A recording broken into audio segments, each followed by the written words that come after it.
Hi guys, this is Preeti and let's talk about this book, The Subtle Art of Not Giving FUCK by Mark Manson.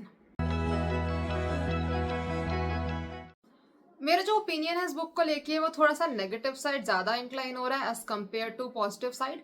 Unlike जिन दो book का review मैंने आपको दे रखा है already, मेरा opinion जो दिया है, आई वॉन्ट से it is exactly a review but a kind of opinion मैंने दिया है। आप उसकी वीडियो देख सकते हो, जाके प्लेलिस्ट में है। सो टू स्टार्ट विद, मुझे कभी सेल्फ हेल्प बुक्स का जो जॉनर है वो इतना अच्छा लगा ही नहीं है, बिकॉज आई फील कि इसमें कुछ प्रैक्टिकल हेल्प नहीं होती है। आपको ऐसा लगेगा कि आपकी जो प्रॉब्लम है अभी वो 100 थी तो 50 पर आ जाएगी एंड जो rest of the 50% of the work है वो आप ही को करना होगा।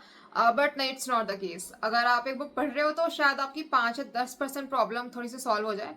आपको माइट भी एक डायरेक्शन मिल जाएगी आपको इस डायरेक्शन में सॉल्व करने में प्रॉब्लम्स को, बट आई वुड से कि प्रैक्टिकली आपकी कोई ज़्यादा हेल्प नहीं होती है। For example, they tell you कि थिंक पॉजिटिव अगर आप एंग्जाइटी में हो या फिर डिप्रेशन में हो। It doesn't work like this. आप पॉजिटिव सोचना चाहते हो, पॉजिटिव नहीं सोच पा रहे हो, तभी तो हेल्प मांग रहे हो। सो आई रियली थॉट कि ये बुक काफ़ी ज़्यादा साइकोलॉजिकल पॉइंट ऑफ व्यू से लिखी गई होगी, बट मुझे ऐसा नहीं लगा।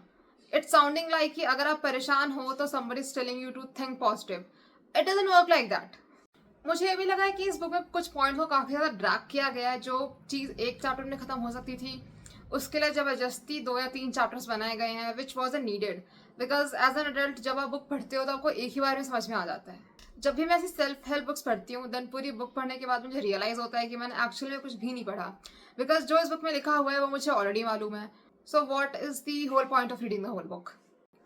हाँ, एक अच्छी चीज़ है कि बुक पढ़ने से आपकी वोकैबुलरी काफ़ी अच्छी हो जाती है। आपका जो सेंटेंस फॉर्मेशन या रीडिंग कॉम्प्रिहेंशन का जो तरीका है वो भी काफ़ी अच्छा हो जाता है। मुझे इस बुक की ये चीज़ अच्छी लगी। इसके साथ साथ हो सकता है कि अगर आपको 10 में से 9 पॉइंट्स पहले से ही पता है तो वो जो एक पॉइंट आपको नहीं पता है लाइफ के बारे में, हो सकता है वो आप इस बुक को पढ़ने से सीख लो। बट पर्सनली मुझे ये बुक बहुत ज़्यादा अच्छी नहीं लगी, स्पेशली जितना हाइप है इस बुक का या फिर इसका जो प्राइस है अमेजोन पे 1000 रुपीज़, मुझे वर्थ भी नहीं लगा इतना। हालांकि मैंने इसे 550 में खरीदा था, बिकॉज मैंने इसे बैंगलोर के एक मार्केट से खरीदा था। एंड आई गेस ये सेम बुक दिल्ली के सरोजनी मार्केट में 150 की मिल रही है, तो बहुत ही सस्ते मिल रही है, ऑलमोस्ट 10 टाइम्स कम। तो फिर अगर आप न्यू दिल्ली में रह रहे हो तब तो बहुत ही अच्छा है। एंड अगर मैं गलत नहीं हूँ तो जनपथ मार्केट में भी आपको ये सेम बुक 50 रुपीज़ में मिल सकती है, तो वहाँ से भी जाकर सेकेंड हैंड खरीद सकते हो, आपकी चॉइस है। मुझे इस जॉनरा की सिर्फ कुछ लिमिटेड बुक्स ही अच्छी लगती हैं, जैसे कि एटॉमिक हैबिट्स मुझे वो काफ़ी ज़्यादा बेहतर लगी, बिकॉज उसमें कुछ प्रैक्टिकल एडवाइस दी गई है as compare to this book. या फिर श्वेताब गंगवार की द रूडर्स बुक एवर मुझे अच्छी लगी, बिकॉज उसमें भी कुछ प्रैक्टिकल एडवाइस दी गई है। बट इस बुक में मुझे प्रैक्टिकल एडवाइस कहीं दिख नहीं रही है। इसके सिवा मेरे को एक और एक पॉइंट है जो कि इस बुक का बिल्कुल भी अच्छा नहीं लगा, because it somewhere sounded like victim blaming. For example, अगर पर्सन बी ने पर्सन ए के साथ कुछ गलत किया है, देन मैं समझ रही हूँ कि पर्सन बी पर्सन ए को हील करने के लिए नहीं आएगा एंड ये जो रिस्पॉन्सिबिलिटी है पर्सन ए को ही लेनी पड़ेगी। लेकिन रिस्पॉन्सिबिलिटी पर्सन ए की है, ये एक चीज़ होती है, और रिस्पॉन्सिबिलिटी पर्सन ए को लेनी पड़ेगी ये दूसरी चीज़ होती है। तो द थिंग इज कि इस बुक में ये दिखाया गया है कि ये एक ही रिस्पॉन्सिबिलिटी है खुद को हील करना, बट मैं काफ़ी डिसअग्री करती हूँ, because it should be the responsibility of that person जिसने रॉन्ग डूइंग किया है ए के साथ। तो it should be the responsibility of person B कि वो अपोलोजाइज करे, वो जाके फॉरगिवनेस मांगे। It should not be the responsibility of person A की तो उसे खुद को हील करना है। हाँ, आई डू अग्री कि पर्सन बी अब हील करने तो नहीं आएगा ए को, तो इसकी जो जिम्मेदारी है वो ए को ही लेनी पड़ेगी। But again I would say it is not the responsibility of person A, it is just कि पर्सन ए को अनफॉर्चुनेटली रिस्पॉन्सिबिलिटी लेनी पड़ेगी इस चीज़ की। वन मोर थिंग जो कि मुझे ऐड करनी है वो ये है कि दिस बुक साउंडेड लाइक ये काफ़ी प्रिविलेज पर्सन ने लिखी है। अब आई माइट बी रॉन्ग, क्योंकि मुझे ये नहीं पता कि मार्क मैनसन एक्चुअली में कितना प्रिविलेज था और कितना प्रिविलेज नहीं था, because sometimes people lie also. But it again sounded like ये बहुत ही प्रिविलेज ह्यूमन ने लिखी है, बिकॉज ये बहुत ज़्यादा बाइनरी में खेल रहे हैं, या फिर things are like black and white कि या तुम ये करो या तो मेरी चॉइस थी या ना करना।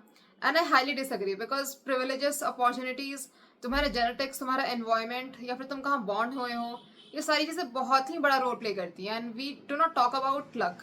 लक भी एक बहुत ही बड़ी चीज़ है जो कि रोल प्ले करती है। हालांकि इस बुक में मेंशन किया गया है कि luck does play a role, और इस बुक में ये भी मेंशन किया गया है कि पर्सनल हार्डशिप्स भी बहुत बड़ा मेजर कॉज होते हैं किसी के फेलियर का। और इस बुक में मेजरली ये सिखाया गया है कि आप रिस्पॉन्सिबिलिटी कैसे ले सकते हो अपने फेलियर्स की and all. I do agree कि इस बुक में ये वाला एस्पेक्ट गिवन है, बट अगेन ये काफी ज्यादा ओवर सिंप्लीफाइड करके लिखा हुआ है। इस चीज को प्रॉपरली एक्नॉलेज नहीं किया गया कि लक एक बहुत ही बड़ा रोल प्ले करता है। आई एम फीलिंग लाइक कि हाफ हार्टेडली मेंशन किया गया है just for the formality, but जो एक प्रॉपर तरीका होता है स्टैट्स के साथ शो करने का, वो इसमें नहीं शो किया गया है। अगर आप स्टैटिस्टिक्स उठाओगे तो आपको रियलाइज होगा कि जितने भी लोग फेमस हैं आज, या फिर जितने भी लोग काफी ज्यादा पैसा कमा रहे हैं, वो ऑलरेडी बहुत ही रिच फैमिली बॉर्न हुए थे। सो ओवरऑल इस बुक में काफी सारे इंटरनल फैक्टर्स के बारे में बात की गई है, जो कि मुझे अच्छा भी लगा, लेकिन काफी सारे एक्सटर्नल फैक्टर्स है जिसको एक्नॉलेज या तो किया ही नहीं गया है, या फिर अगर किया गया है एक प्रॉपर तरीके से नहीं किया गया। सो ओवरऑल मेरा कहना यही है कि अगर आप इस बुक को पढ़ना चाहते हो तो बिल्कुल पढ़ो, no issues, because opinions might vary, but personally मुझे इतना नहीं अच्छा लगा, या फिर ये जो सेल्फ हेल्प बुक्स का जो जॉनर है, जैसे कि मैंने इस वीडियो के स्टार्टिंग में बोला था, मुझे इतना नहीं भाता। So thank you guys for watching this video, and next video में मिलते हैं। बाय।